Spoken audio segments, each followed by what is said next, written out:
Ladies and gentlemen, good morning, good afternoon, and good evening. Our guest today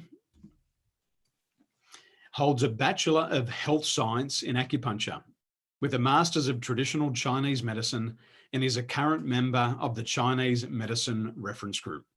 And today she's going to show you how Eastern medicine can help increase self-esteem and stop self-sabotage. Please put your hands together and help us welcome to the Mental Detox podcast, our good friend, Waveny Holland. Welcome. Welcome, Waveny. Thank you very much. That's a very nice and warm welcome. Well, it's I'm very pleased to be here. We can see you've done a lot of study and a lot of research into this field. And we're both curious, how does an Australian woman find herself doing Chinese medicine? I had my first acupuncture treatment on the 14th of November 1980. And I got off the table and went, I need to know this. I come from a Western medical background, so I'm a registered nurse and midwife, child health nurse. I've done counselling, psychology. So these were all extra bows that I added to my quiver that eventually ended up being what I am today as a Chinese medicine practitioner, I think. But really and truly, I've found after coming from a Western medical background into Chinese medicine, nothing beats Chinese medicine and the whole of body effect that it gives you with every single treatment. It's just the best. You can't beat it. So what was happening for you at that time before you had your first treatment? I was actually pregnant. I was about 16, 17 weeks pregnant, and there are hormones that course through the body, apart from the reproductive ones, relaxin and inhibin. They actually stretch ligaments and tendons to enable easier delivery when it comes time to give birth. But they start activating in the body from very early on in the pregnancy, and so ligaments and tendons become stretched. And I'd just wash my hands and just the gentle tip over the wash basin. My back went crack, and I was completely bent over, and my husband was moving me around like a chess piece. I couldn't straighten up. And my GP and her husband had just been and studied acupuncture in China, and they said, I'll do acupuncture. I don't care what you do. I just need to be upright, because I couldn't, it was difficult to breathe with growing pregnancy and everything. So, and I got off the table and I was upright. I was still in pain, but upright. And I went, yeah, I need to know this. And so that's how it started. Wow. Phenomenal. And after you had your first treatment, what happened in the following? I had the second treatment, and then they actually did acupuncture because they injected vitamin B12 into my acupuncture points, which is what we call point injection therapy, and it worked. But eventually the B12 stung more than the actual acupuncture, because what we do is we use, and this is where the controversy comes in. It's actually a dry needle. We're not necessarily, unless you're doing point injection, you're not putting anything in, and that's why a lot of practitioners around the world, and in Australia in particular, it's kind of even more serious, because Chinese medicine is now a registered profession. It was registered on the 1st of July 2012. And I'm an acupuncturist, which means that I've got a minimum 4-year bachelor's degree with 1,000 hours of clinical practice to practice my medicine. There are other registered professions who go and do a weekend course. In fact, you and Nini can go and do a course in dry needling tomorrow morning, Saturday, and then go and stick pins in people tomorrow afternoon. And say you do acupuncture, or you can call it dry needling, because they're terms that aren't protected under the national law. So lots of people can go and do it, and they are. And the national law is designed to protect the public from poorly trained practitioners, but it's actually not doing that, because you can say you do acupuncture or dry needling but not be an acupuncturist, and you perfectly find a practice with just a weekend course. Madness, isn't it? It is mad. You mentioned before your first experiences with pregnancy, but you're also talking about a client story, somebody who was in a bad relationship, they weren't able to fall pregnant, and then after 11 years of trying, leaving the partner, they actually fell pregnant with a new partner immediately. And they've had 2 little children since then. And it's clear to me that the mental and emotional strain of being in a relationship that wasn't the right relationship had a massive impact on it. She badly wanted a child, and as much as she cared about him, I think they weren't suited. There wasn't very much support from him. Even when they did try IVF, he didn't go to the appointments with her or anything. It was almost like, well, you want the baby, off you go and do it. I'll support you, but I'm not going to be there. And that's a very difficult thing, because especially through IVF, there's so many hormones that are being injected into these women or applied, and it's really difficult to maintain that emotional stability if you haven't got a person who's with you, actually supporting you all the way through it. It's a tough ask, because those hormones are crazy anyway, and you're being pumped with them even more. So when she relaxed and the marriage broke down to its eventual conclusion, I think they were fairly amicable, but they just decided that they weren't in love anymore. And she found a new man in her life, and pretty much within they're married now. I actually went to their wedding, which was really nice. They were really happy that I would come to that. They have had 2 little babies, so it's just perfect. It's just lovely, and without any issue, no IVF. They just did it naturally. So yeah, That's phenomenal. And Yep. we were talking offline about mind, body, and spirit. So Yep. with the use of Chinese medicine, you also said when they use Chinese medicine, there's also an improvement in your mental, emotional, and spiritual body as well. Can you talk us through that? Sure. Regardless of what we're treating people, it's very rare. I have about 60% of my patients who actually fall asleep. They're so relaxed.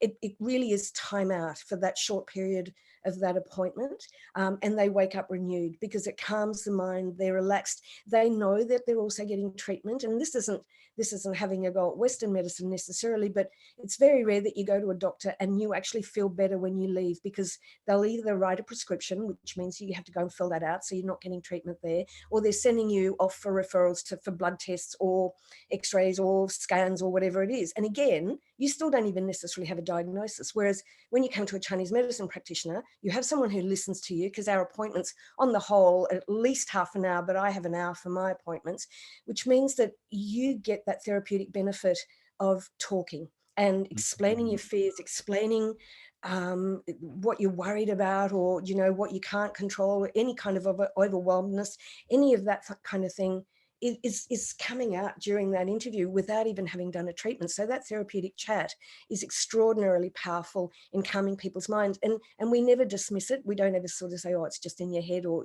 that kind of thing, because it's not. If people are coming out with that kind of stuff, it clearly is important to them, even though it might seem trivial to other people. This is really important, otherwise they wouldn't have brought it up.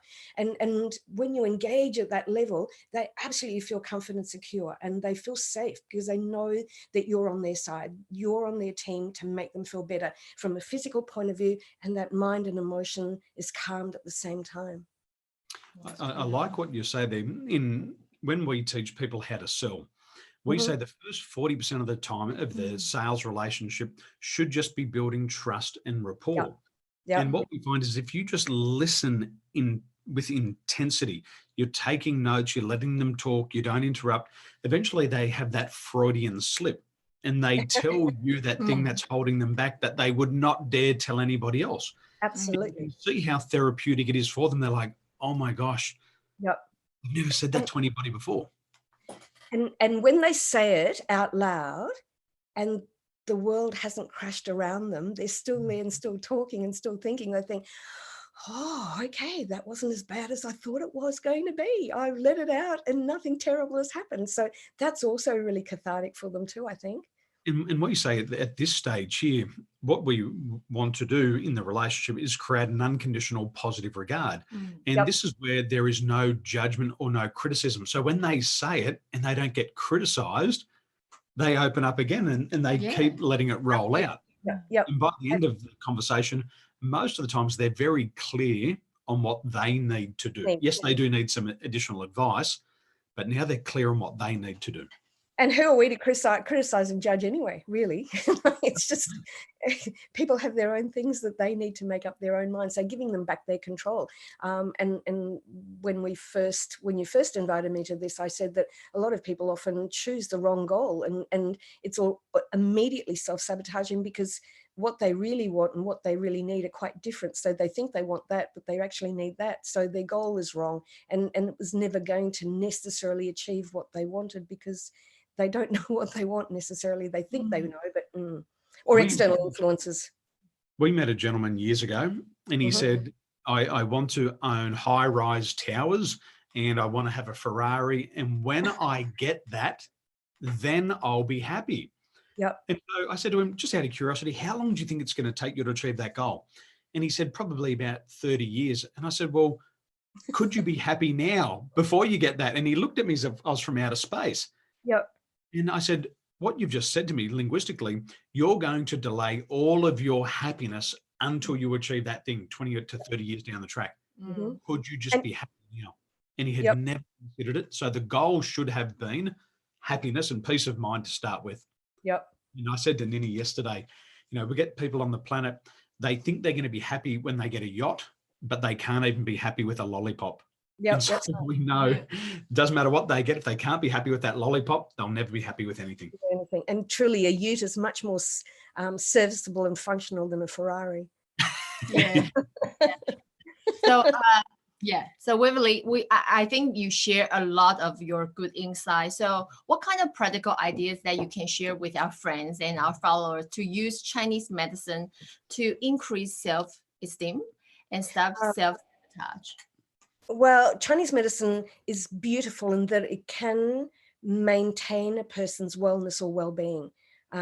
We work in wellness or well-being rather than illness. Western medicine only works in illness. You would never go to a doctor and say, keep me well. But lots of people come and because they don't know about keeping people well. They can only do something for you if you've got something wrong, hence why they sent you for x-rays and blood tests and the like. Whereas with Chinese medicine, it's just such an extraordinary powerful tool, feeling people's pulses and looking at their tongue and looking at the way they present, and you can see that certain things are slightly not, it's not fine-tuned, like taking a car for a tune-up. It's a very similar thing. You can fine-tune their gut, for example, because they might have a bit of bloatedness or whatever, and with that whole yin-yang balance that we have in the body, all of the organs, and when I talk about the organs, if I say heart, we're talking about the energy of the heart or the energy of the spleen or the energy of the lungs, not the anatomical organ we recognize in the West, but they're arranged in a yin-yang partnership. So heart energy, which is emotions and spirit and all of that kind of stuff, is the yin of the small intestine, which is the yang of the same energy. So if you've got some kind of a mental and emotional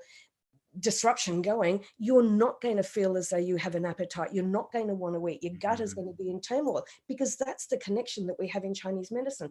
Just the same as lung and large intestine, it's grief and sadness, so the emotions associated with that. And it's really difficult. If you can't take a deep breath because you're really, really sad, well, then large intestine is going to be compromised in a similar way. And again, it's more bloatedness, you might get constipation, whatever it is. It will have that physical manifestation if there's any mental and emotional stuff happening. So the more stuck you are in your emotions and the mental way you approach life, the more likely it's going to have a physical manifestation in your body. And when we do treatments, it's treating mind, body, spirit, because of the connection between heart and small intestine, for example, or liver and gallbladder, which is that anger and frustration of not getting what you need. And that translates to headaches and dry, gritty, burny eyes, and even ringing and buzzing in the ears. All of those physical manifestations can be a direct consequence of mental and emotional disharmony within the body. So it just happens. Yeah, it's great. It's sensational. I've been doing this for 26 years. I'm still awed by it. It never ceases to amaze me. But I get to do this every day, and you think, wow, look at this. It's still exciting. It's just amazing. And it's been happening for 6,000 years. How can you deny that? Yeah, we can feel it. Now, for you want to learn more about you and your organisation, the website is www.acupuncture.org.au. That's right. That's right. That's the Australian Acupuncture and Chinese Medicine Association, and I'm currently the chair on the national board. And we are the peak association. We represent about 50% of all of the registered Chinese medicine practitioners in Australia, and when you go to our website, you can click on the practitioner search button, and that will give you a page where you can either put in your postcode or a name if you kind of just know the first name of the person, and it'll show you their practice details and contact details to make an appointment. And you'll be safe then in the knowledge that that practitioner is fully trained and fully registered and fully insured and all of the things that we need to be able to practice legally. Wonderful. Beautiful. Waveny, thank you so much for sharing your insight, your energy, and Thank you. positivity. It's greatly appreciated. And we'll touch base again soon. Thank you for your time. Thank you so much for the opportunity. Enjoy your day. Thanks, Waveny. too. Ciao for now. Thank Bye-bye. you. Bye-bye.